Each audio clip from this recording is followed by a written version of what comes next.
ada 193.954 guru yang sudah lulus tapi belum dapat formasi, dan 437.823 yang belum lulus.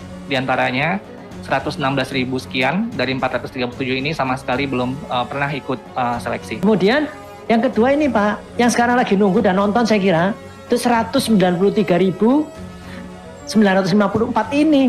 Mereka tadinya nggak mau tes Pak, terus sekarang dipaksa tes, sudah. Setelah tes kemudian lolos passing grade, tapi tidak ada formasi. Nah terus bagaimana?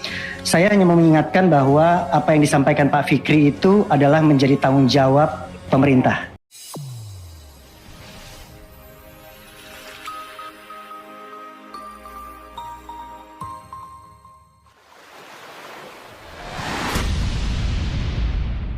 Baik, terima kasih Bu Pimpinan. Assalamualaikum warahmatullahi wabarakatuh. Mungkin langsung saja. Oke, baik. Sebagai gambaran garis besarnya langsung ke slide berikutnya, bahwa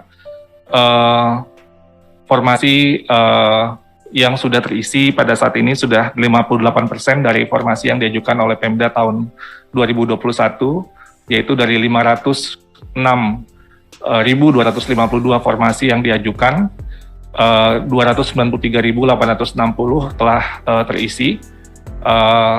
Artinya guru tersebut lulus dan mendapatkan formasi, dan terdapat sisa formasi sebesar 212.392.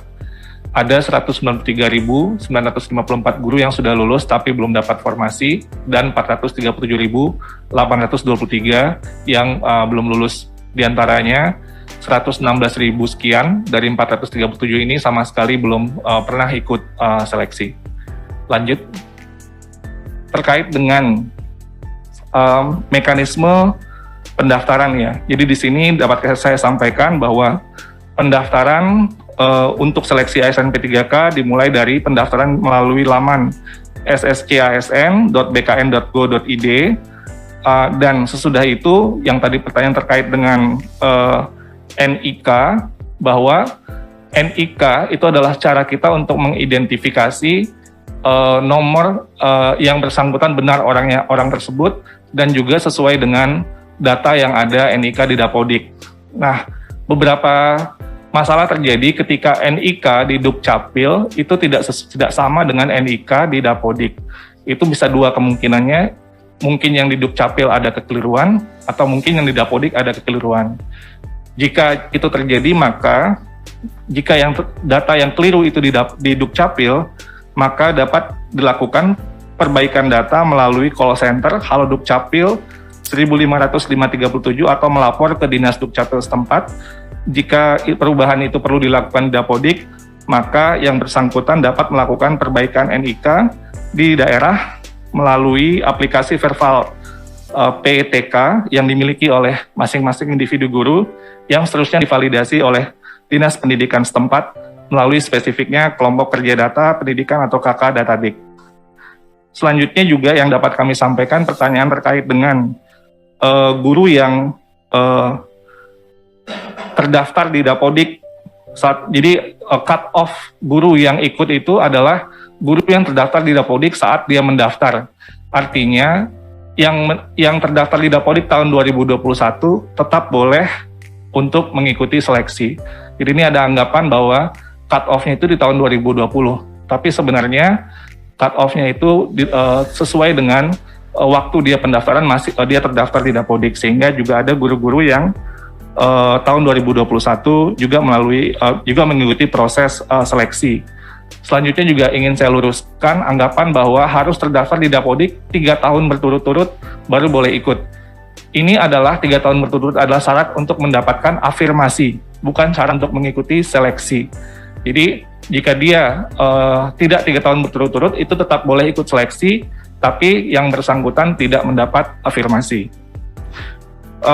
Juga pertanyaan tentang tendik yang ikut seleksi, kita perlu memahami bahwa konteks guru honorer ini adalah guru ketika yang dibutuhkan ketika sekolah tidak mendapatkan pengganti guru yang pensiun, sehingga kadang-kadang sekolah sepanjang ada orang dewasa yang memiliki kualifikasi yang linier untuk mengajarkan satu mata pelajaran, bisa jadi itu adalah tendik, maka yang bersangkutan bisa untuk mengajar.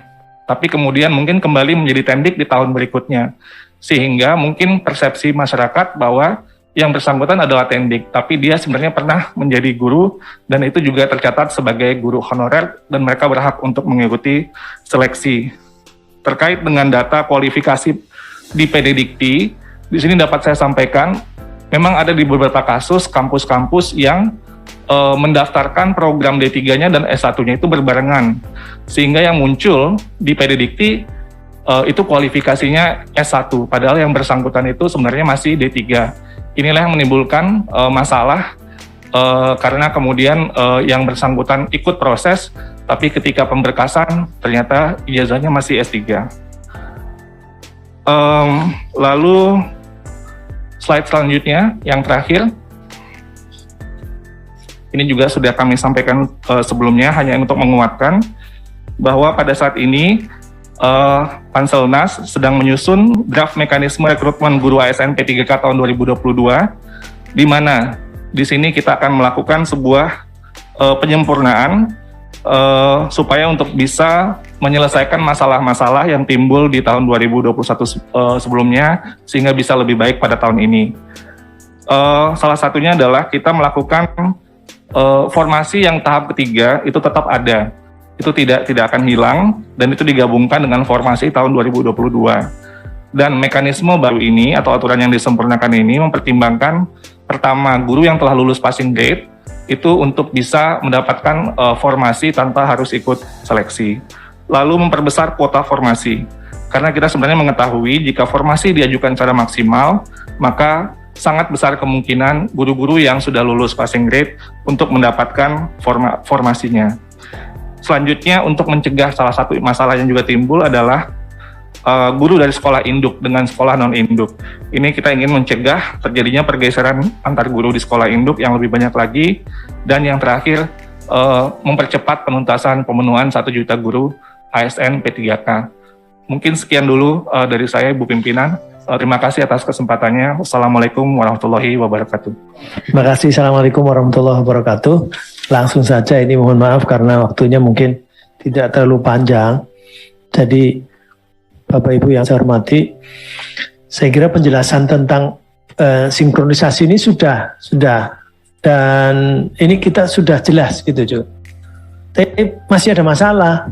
Jadi problematikanya tidak dibayar, dan problematikanya adalah tidak diangkat. Jadi ada 293.860 yang sudah lulus P3K dan ada formasi, itu pun masih ada 41.000-nya yang dari swasta, tadi dijawab ya, karena itu mengubah ini dan sebagainya. Tapi terus terang mereka keberatan yang dari swasta ke sini, ini belum ada solusi. Bagaimana 41.000 dari 293 itu.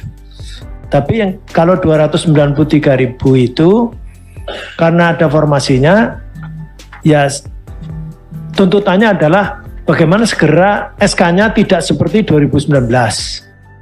2019 keluar 2021, Pak. Sudah banyak yang meninggal. Atau menerima SK dan langsung pensiun. Ini real, ini enggak cerita ini. Jadi ini ceritanya di sini nih. Mereka menangis di sini.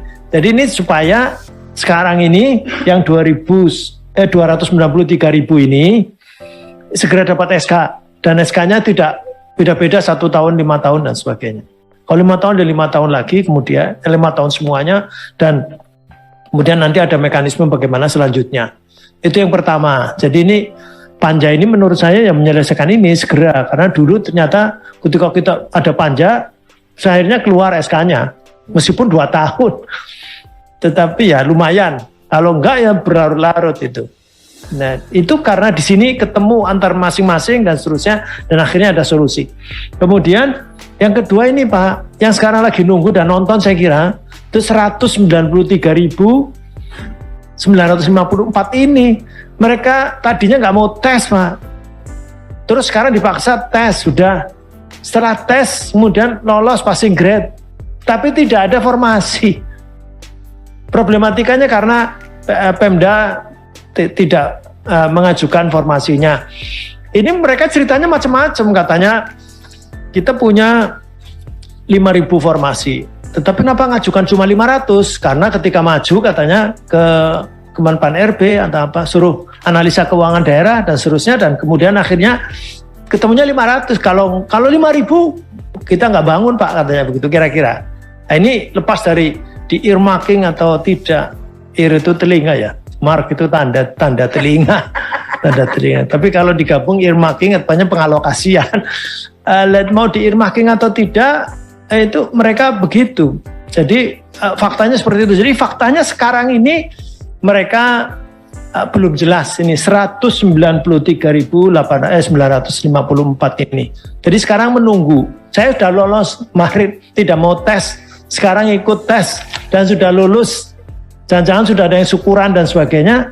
Lantas kemudian nggak dapat formasi. Dan terus bagaimana? Ini padahal kalau Pak Iwan, saya kira menurut saya ini yang 437.000 yang belum lulus. Ini kan kalau toh tidak lolos, tetap saja dia ngajar masih jadi honorer. Hanya statusnya saja sebagai honorer, bukan P3K. Sehingga kesastraannya nggak jelas gitu. Ini pun belum diselesaikan. Jadi menurut saya di forum ini atau panja ini menurut saya paling tidak menyelesaikan satu, SK-nya segera yang 293.000, yang 193.000 ini bagaimana caranya supaya ada formasinya. Itu perkara misalnya tadi Pemdanya belum yakin atau kalah pengalokasian atau apa, itu kan bukan salahnya guru Pak. Guru suruh tes. Jadi kan mungkin nanti monggo Kemendagri atau apa, atau untuk supaya mereka tadi mau atau tidak umpamanya. Lah mereka mau katanya, ketika ditanya di sini, ditanya Bu Ketua, itu katanya mereka mau. Kita butuh guru, Mas, tapi kan nggak cukup katanya, istilahnya bukan ini pengalokasian DAU itu, tapi DAU itu mintanya ditambah. Nah ini kan berarti logika keuangan dan sebagainya. Ini kan bukan urusan guru Pak. Sekarang yang penting 193.000 itu sudah tes dan lulus passing grade, sudah memenuhi. Sebelumnya nggak mau, mereka demo di depan itu PNS harga mati, karena dulu kan yang K1, K2 pakai PP 48 dan sebagainya, itu kan semua diangkat PNS Pak. Semua diangkat PNS, meskipun akhirnya ada problematika data dan sebagainya. Itu kata Pak Kemenpan RB 2009 itu katanya naik sampai 11 kali, bukan 100 kali, bukan 100% enggak, 11 kali baru 1100%, 1100% 2009. Itu sejarah lah, itu tadi sejarah. Dan ini kan sekarang menyelesaikan problematika itu. Saya kira, menurut saya yang ditunggu sekarang ini dari panja ini, panjanya mau sampai kapan nih Bu Ketua sekarang? Sekarang terakhir berarti ini mestinya tanggal 14 harus sudah selesai, harus ada kesimpulan bahwa 193.000 itu dipastikan dia diterima jadi P3K. Udah diterima, sudah lolos sudah lolos. Tapi ini sekarang formasinya supaya ada itu gimana caranya? Ini saya kira tugas bapak-bapak ini, nggak tahu yang mana, apa Pak Iwan, kasihan juga Pak Iwan, saya mencerengi Pak Iwan terus, ya salah sendiri dari Dirjen GTK, jadi diundang ke sini terus, kadang-kadang dimarah-marahi, saya juga kadang-kadang nggak tega.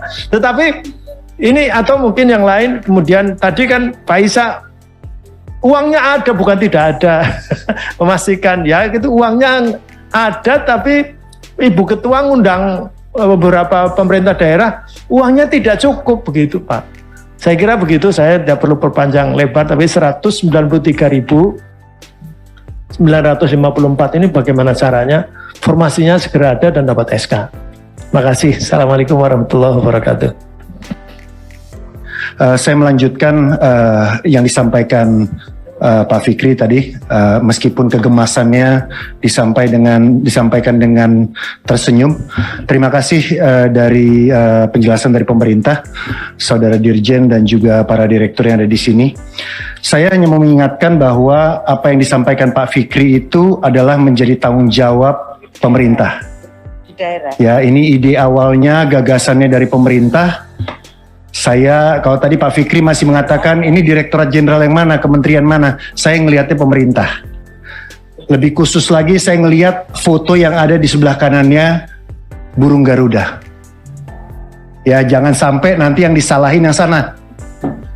Ya, jangan sampai yang disalahin yang di atas itu. Karena memang ini adalah tanggung jawabnya pemerintah. Ini yang ngajak juga pemerintah pusat, yang bikin pemerintah pusat. Jadi kalau tadi 193.954 Pak Fikri, di rapat tanggal 4 waktu itu atau tanggal sebelumnya bulan Maret, sudah dipastikan oleh Dirjen GTK mereka akan dibayar. Tapi formasinya ini, yang tentunya pemerintah harus bisa memikirkan bagaimana supaya mereka tidak hanya dibayar, tapi jelas statusnya.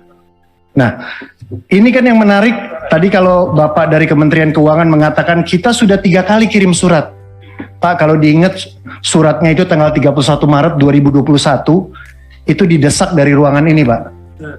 Kenapa didesak dari ruangan ini? Karena kami rapat dengan kepala daerah yang mengatakan informasinya itu hanya disampaikan lewat Zoom. Mereka bertanya ke kita, Pak Putra, bukan Pak Putra, kita semuanya, apakah kami menjalankan kebijakan P3K ini lewat Zoom? Suratnya nggak ada. Lalu keluarlah surat tanggal 31 Maret 2021 dari Direktorat Jenderal Perimbangan Keuangan. Itu ceritanya, Pak. Jadi kalau Bapak bilang udah 3 kali, ya asalnya dari sini. Karena kami yang menyampaikan itu. Kami yang menyampaikan agar surat itu segera ditulis. Kalau nggak jelas barang itu. Nah, ini kalau bahasanya Mbak Agustini di kampungnya Mbak Agustini, masalahnya masalah keyakinan, masalah raos ya Mbak ya? Ya Mbak ya, rasa ya, nggak bisa diwakilkan. Bagaimana kita mau menyuruh mereka kalau mereka nggak yakin? Kita udah bilang dana ada, dana sudah earmark.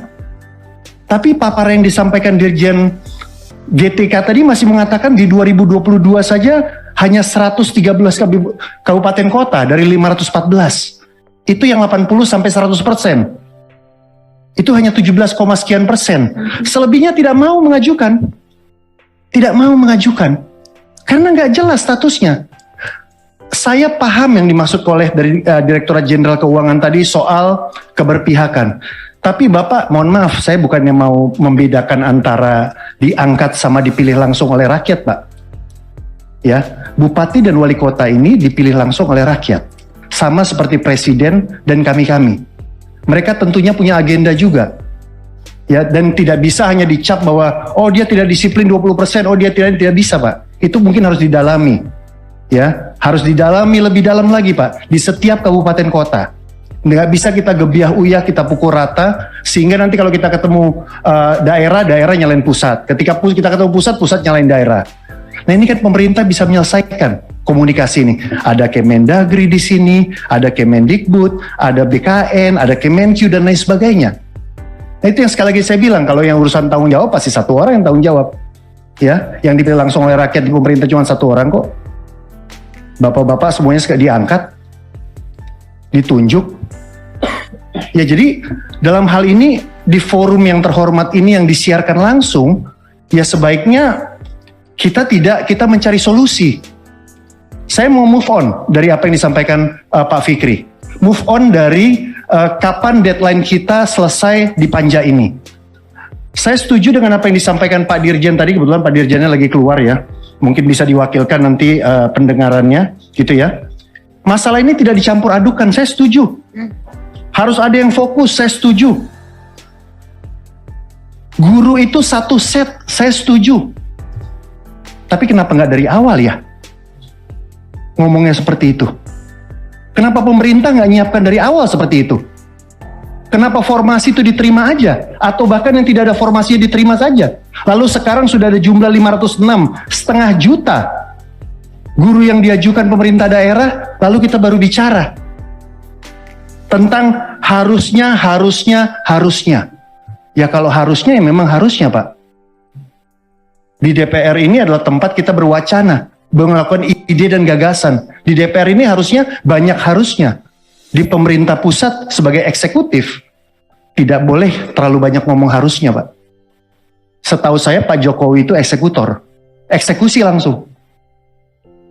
Nah, ini ide cemerlang dari Kemenq yang saya catat, ini paling banyak saya catat. Kenapa usulan formasi ini tidak dikurasi, Pak Iwan, Bapak Kemenpan RB? Kenapa tidak dicek semuanya? Ini kata-katanya bahwa ini the real need. Wow, pakai bahasa Inggris lagi. The real need. Kebutuhan sesungguhnya. Berarti kita angkat dulu, baru kita nggak tahu ini sungguh atau enggak. Tadi dikatakan, jangan-jangan ada guru olahraga. Jangan-jangan kebanyakan guru ini. Loh, kok yang disalahin daerah? Salah di mana daerahnya? The real need. Bagaimana kita melakukan ini? Tidak ada guidance-nya dari awal. Bahwa yang boleh diangkat, yang boleh ikut ujian adalah yang betul-betul dibutuhkan satu set komposisi guru di kabupaten kota tersebut. Isn't it too late? Kalau boleh pakai bahasa Inggris, Pak Fikri boleh ya? Pak Fikri izin balas bahasa Inggris boleh? Ya karena Pak Dirjen tadi bahasa Inggris. Isn't it too late to ask that kind of question? Ini jangan-jangan lempar tanggung jawab. Ya jadi saya minta dalam hal ini Ibu, kapan mau digedok atau tidak digedok ya, saya minta pemerintah dalam hal ini solid. Ya, dalam hal ini solid. Ya, saya sebagai anggota DPR, pengusung pemerintah, ya sungguh-sungguh dalam hal ini meminta. Ya, nasib dari para guru ini yang sudah lulus dan dapat formasi dan sudah lulus tidak dapat formasi, ya ini diperjelas. Saya terima kasih sama Pak Iwan dan juga terima kasih sama BKN yang sudah membantu. Ada satu ini Bu Ketua, ada satu masukan dari saya, aspirasi yang masuk dari Lampung. Jadi ada guru yang sudah lulus formasi, sudah lulus tapi tidak dapat formasi. Nilainya itu hilang di SSCASN 2001, hilang, nggak ada nilainya. Lalu saya sampaikan ke Pak Iwan dan Pak Iwan komunikasi sama BKN, sekarang udah muncul lagi. Oh ini serius. Ya mungkin karena nonton kita di sini, dia IG saya di Instagram. Makanya Bu Ketua harus cek TikToknya sama Instagramnya. Biasa aspirasi masuk lewat situ, gitu ya. Saya tidak lanjuti, padahal bukan dapil saya, Lampung loh.